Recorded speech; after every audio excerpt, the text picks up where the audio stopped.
Hi, I'm Chris Wilson from Grinding Gear Games. Build of the Week is a weekly video series that showcases interesting character builds created by Path of Exile community members. This week's build is a level 92 Duelist in the Torment League, created by a prolific build experimenter called Ghudda.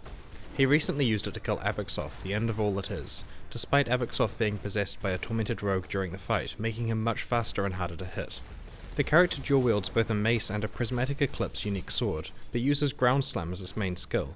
Ground Slam only uses a character's main hand weapon, so this grants it attack speed and block chance from dual wielding without compromising its damage. For defense, it uses the new Vengeance counter-attack skill linked to Endurance Charge on melee stun to automatically generate Endurance Charges when hit. Enduring Cry, supported by Spell Echo, can be manually cast to generate additional Endurance Charges, resulting in significant physical damage reduction.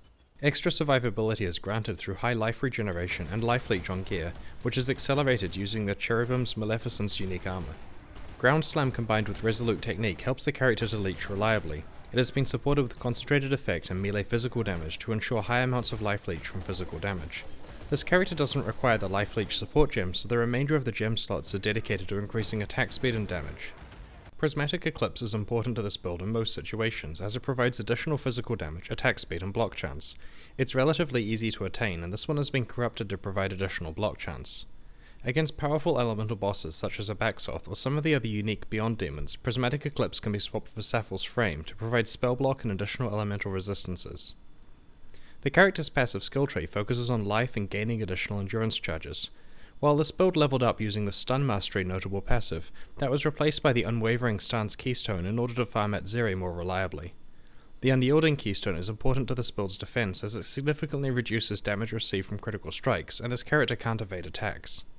Bloody Bludgeon is also very beneficial because it increases not only mace damage but also skill area of effect and attack speed. This build gets a lot of effectiveness out of some relatively cheap gear, and includes several opportunities to gain increased item rarity, such as using Val's Cyclone to draw in both tormented spirits and monsters for them to touch. Although this build is in the Torment League, its high life pool and survivability would be appropriate for hardcore.